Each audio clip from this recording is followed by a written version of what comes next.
കോട്ടക്കൽ ബൈപ്പാസിലെ പണി ഉഷാറ് പോരാ ഉറക്കെ പോയി അടിപൊളി. ഓക്കെ, ഹായ് സുഹൃത്തുക്കളെ, ഹൈവേ മുസാഫിർ വ്ളോഗ് ചാനലിലേക്ക് എല്ലാവർക്കും സ്വാഗതം.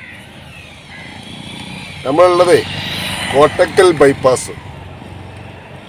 അപ്പോൾ അവിടുത്തെ കാഴ്ചകളൊക്കെ ഒന്ന് കാണാൻ വെച്ച് വന്നാട്ടെ. അപ്പോൾ 2 മാസം മുന്നേ നമ്മളൊരു വീഡിയോ ചെയ്തിരുന്നു. ആ 2 മാസത്തിന് ശേഷമുള്ള ഏറ്റവും പുതിയ അപ്ഡേഷനുകൾ അതാണ് നിങ്ങളെ നേരിൽ കാണിക്കുന്നത് കേട്ടോ.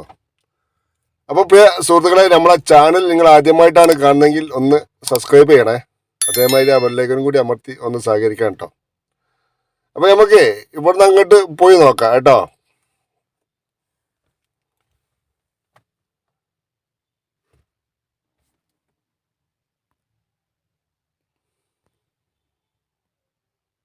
അപ്പോൾ ചെനക്കൽ ഭാഗത്താട്ടോ, ചെനക്കൽ ഭാഗത്തു നിന്നാണ് ബൈപ്പാസ് ഇവിടെ തുടങ്ങുന്നത്.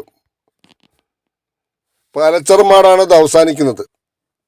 5 കിലോമീറ്റർ ദൈർഘ്യമാണ് ഈ ബൈപ്പാസിന് ഉള്ളത്. അതായത് പാലച്ചിറമാട് ഒരു വലിയ വളവാണല്ലോ, എസ് വളവാണ്, വട്ടപ്പാറ വളവിനൊക്കെ പോലത്തെ ഒരു വലിയ വളവാണ്. ആ വളവ് ഒഴിവാക്കി അതേമാതിരി എടരിക്കോട്, കോട്ടക്കൽ, ഈ പ്രധാനപ്പെട്ട പട്ടണങ്ങൾ തിരക്കുകൾ ഒഴിവാക്കിക്കൊണ്ട് ഒരു പുതിയ ബൈപ്പാസ്, ഒരു 6 വരിപ്പാത. ഈ ഭാഗത്തൊക്കെ ഒരു വയലറ്റ് ഇതിലാണ് പാലങ്ങൾ വന്നത്. ഒരു ഭാഗത്ത് ഈ ചെനക്കൽ ഈ തുടങ്ങുന്ന ഈ ഭാഗത്ത് ഒരു സൈഡിൽ ഫില്ലറുകൾ ഉയർന്നു വന്നിട്ടുണ്ട്. ഒരു സൈഡ് നമ്മുടെ ഈ മണ്ണിൻ്റെ ഉയർന്ന പ്രദേശമായതുകൊണ്ട് അത് അവിടെ റോഡ് മാർഗമാണ് കൊടുത്തത്. കുറച്ച് ഭാഗം കേട്ടോ.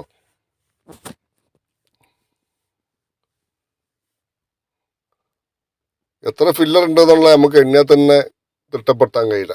അത്രയും ദൂരത്തിലാണ് ഫില്ലറുകൾ കിടക്കുന്നത്. ഇവിടുന്ന് അങ്ങോട്ടേ കുറച്ച് ഭാഗം, ഇവിടെ ഒരു ഉയർന്ന പ്രദേശമാണ്, ലെഫ്റ്റ് സൈഡിൽ ഒരു താഴ്ന്ന ഭാഗം. അപ്പോൾ ഈ ഉയർന്ന പ്രദേശം വലിയ ഫില്ലർ കൊടുക്കാതെ അത്രയും ദൂരം ഈ ബ്ലോക്ക് കട്ട വെച്ചിട്ട് മണ്ണിട്ട് ഉയർത്തി അവിടെ ഒരു അണ്ടർപാസും കൊടുത്തണം കേട്ടോ. ഇത് അണ്ടർപാസാണ്. ഈ അണ്ടർപാസിന് കണക്കായിട്ട് ഈ ഫില്ലറുകൾ, ഇതിൻ്റെ ഗട്ടറുകളൊക്കെ വെച്ച് ഇതിന് ലെവലായിട്ട് ഉയർന്നു വരും. അപ്പോൾ ഒരുപാട് ഉയരാൻ ഇനിയും ഉണ്ട്. പാലച്ചിറമാട് ആ ഭാഗത്തേക്ക് നമ്മൾ ഇവിടുന്ന് ചെനക്കലിൽ നിന്ന് തുടങ്ങി ഒരു 200 മീറ്റർ ഇങ്ങോട്ട് മുന്നോട്ട് പോകുന്നതിന് ശേഷം നമ്മളിങ്ങനെ പോയി നോക്കാം എന്തൊക്കെയായി വർക്കുകൾ കാര്യങ്ങളൊക്കെ നോക്കാലോ. അങ്ങോട്ട് 2 ഭാഗത്തും തൂണുകളാണ് പോകുന്നത്. ഫില്ലർ മേലെ, അതായത് വയലറ്റ് പാലാണ് പിന്നെ ഇവിടുന്ന് അങ്ങോട്ട് പോകുന്നത്.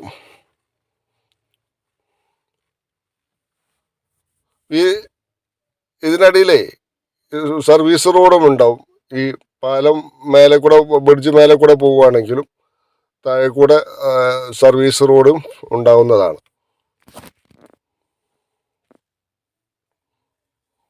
അപ്പോൾ ഇതിൻ്റെയൊക്കെ പീറിൻ്റെ പീർ ക്യാപ്പിൻ്റെ വർക്കുകൾ ഇവിടെ കഴിഞ്ഞിട്ടുണ്ട്. ചില ഭാഗങ്ങളിൽ, അപ്പോൾ ലാസ്റ്റിലേക്ക് ആ ഭാഗങ്ങളിലേക്ക് സ്പാനുകൾക്കിടയിൽ കോൺക്രീറ്റ് പ്രവൃത്തികൾ കഴിഞ്ഞിട്ടുണ്ട്. അതേമാതിരി ചില സ്പാനുകൾ, ഗട്ടറുകൾ സ്ഥാപിച്ചിട്ടുണ്ട്.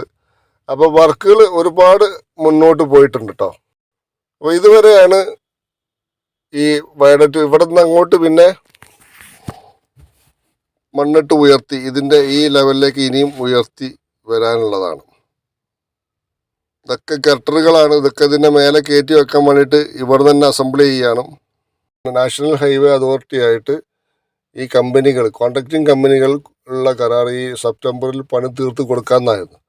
അത് 2024 ഡിസംബർ വരേക്ക് നീട്ടിക്കൊടുത്തു. അപ്പോൾ പേപ്പറിലൊക്കെ നിങ്ങളെല്ലാവരും വായിച്ച കാര്യങ്ങളായിരിക്കും അത്. അപ്പോൾ ഒരു വർഷം, ഇനിയിപ്പോൾ ഒരു വർഷം കൊണ്ട് റോഡ് ഓപ്പൺ ചെയ്ത് കൊടുക്കണം എന്നാണ് നാഷണൽ ഹൈവേ അതോറിറ്റി പറഞ്ഞത്. അപ്പോൾ ഇവർക്ക് വെല്ലുവിളിയായി നിൽക്കുന്നത് ഈ 2 പ്രദേശങ്ങളിലുള്ള ഈ കോട്ടക്കൽ ബൈപ്പാസും വളാഞ്ചേരി ബൈപ്പാസുമാണ്. അതൊരു വെല്ലുവിളി തന്നെയാണ്. വളാഞ്ചേരി ബൈപ്പാസും ഇതേമാതിരി വയഡറ്റ് പാലത്തിൻ്റെ വർക്കുകൾ അതാണ് ഒരു തടസ്സമായിട്ട് അവർ സമയം നീട്ടി കൊടുക്കാനുള്ള കാരണം പറഞ്ഞത്. ബാക്കി വർക്കുകളൊക്കെ ഏകദേശം ഈ ഒരു വർഷം കൊണ്ട് തന്നെ തീരും എന്നുള്ള കാര്യം. ഒരു 60-70% പല ഭാഗങ്ങളിലും വർക്ക് പൂർത്തീകരിച്ചിട്ടുണ്ട്. ഇനിയൊക്കെ വർക്കുകൾ വേഗം തീരാവുന്ന വർക്കുകളേ ഉള്ളൂ.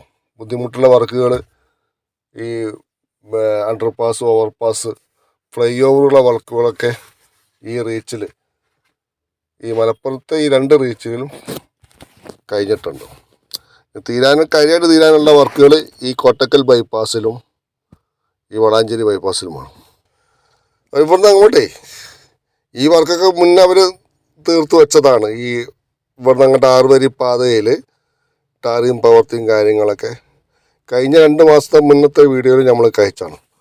നല്ല പച്ചപ്പുള്ള സ്ഥലം, വയൽ. കഴിഞ്ഞ പ്രാവശ്യം നമ്മളിവിടെ വന്നപ്പോൾ ഞാറ് നടുന്ന ഒരു സമയമായിരുന്നു. അപ്പം ഞാറ് ഇപ്പോൾ കതിരായിട്ട് വന്നിട്ടുണ്ട്. അത് ഞാൻ പ്രത്യേകം നോക്കിയിട്ടോ, നെല്ല് കതിരായിട്ട് വന്നിട്ടുണ്ട്. അപ്പോൾ 2-2.5 മാസം ആയിട്ട് കണ്ടാവും. ഇതിന് മുന്നത്തെ വീഡിയോ നമ്മളിവിടെ വന്ന് എടുത്തപ്പോൾ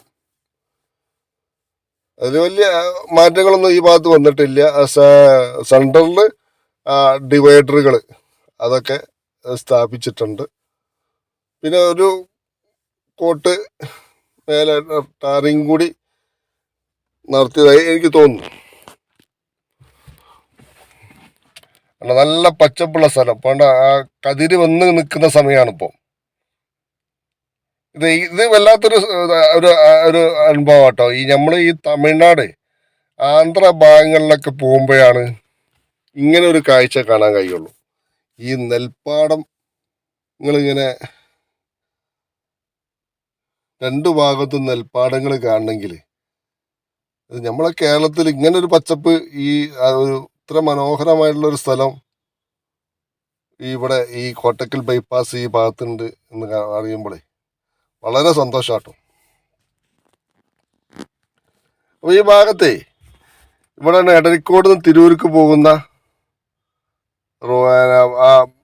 അണ്ടർപാസ് അല്ല, പിന്നെ ശരിക്കും ഒരു ഫ്ലൈ ഓവറാണ് ഇവിടെ കൊടുത്തത്. ഒരുപാട് വലുപ്പത്തിൽ ആണ് ഈ ഫ്ലൈ ഓവർ പോയത്. അപ്പോൾ നല്ല വീതിയിൽ ആണ് ഈ ഭാഗത്ത് അണ്ടർപാസ് എടരിക്കോട് കോട്ടക്കൽ ഭാഗങ്ങളിലേക്ക് പോകുന്ന റോഡിന് കൊടുത്തത്. അതായത് ഇനി ഒരു റോഡ് വികസനം ഉണ്ടാകുമ്പോഴേ പാലം പൊളിക്കാൻ പറ്റില്ലല്ലോ. അപ്പം അതിന് കണക്കായിട്ട് ഇപ്പം തന്നെ ഒരു മുൻകൂട്ടി ആയിട്ടാണ് ഇവർ ഒരു 6 വരി പാതയുടെ 45 മീറ്റർ താഴെ വിട്ടുകൊണ്ടാണ് ഇവരിപ്പോഴും ഇവിടെ അണ്ടർപാസ് ഉണ്ടാക്കിയത്.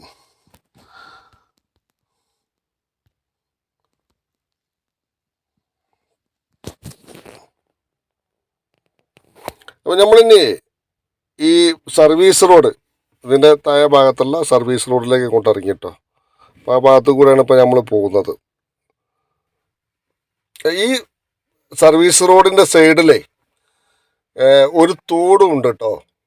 ഈ നടപ്പാത വരുന്നതിൻ്റെ പുറമെ ഈ സൈഡിൽ ഒരു ഡ്രെയിനേജും കൂടി അവർ കൊടുത്തു. അത് ഡ്രെയിനേജ് എന്ന് പറഞ്ഞാൽ അത്യാവശ്യം വലിയ ഡ്രെയിനേജാണ്. നല്ല വീതിയിൽ, എനിക്ക് തോന്നുന്ന ഒരു 2 മീറ്ററിൻ്റെ അടുത്ത് വലിപ്പമുള്ള ഡ്രെയിനേജാണ് ഇവർ കൊടുത്തത്. ഏതായാലും നല്ലൊരു കാര്യമാണ്. അതേമാതിരി നമ്മൾ ഇങ്ങോട്ട് മുന്നോട്ട് പോരുകയാണെങ്കിൽ, പലച്ചറമാട് ഭാഗത്തേക്ക് ഇങ്ങോട്ട് പോരുകയാണെങ്കിൽ ഈ ഭാഗത്ത് ഇത്ര ഹൈറ്റിൽ ഇനി മണ്ണ് ഫില്ല് ചെയ്ത് വരാനുള്ള കേട്ടോ. അത് എവിടുന്നാണ് ഈ മണ്ണൊക്കെ ഇവിടെ കിട്ടുകയെന്ന് അറിയില്ല. അത്രയും ഹൈറ്റിൽ ഇനി മണ്ണിട്ട് പൊന്തിച്ച് വരാനുള്ളതാണ്. അപ്പോൾ ഈ ഭാഗത്തെ ആ വയഡറ്റ് പാലൊക്കെ ഏകദേശം അതിൻ്റെ വർക്കുകളൊക്കെ കഴിഞ്ഞു നിൽക്കുകയാണ്. ഇവിടെ നിന്നാണ് പലച്ചിറമാട് ഈ ഭാഗത്തു നിന്നാണ് ഈ വർക്ക് തുടങ്ങുന്നത്, ഹൈവേൻ്റെ വർക്കുകൾ തുടങ്ങുന്നത്.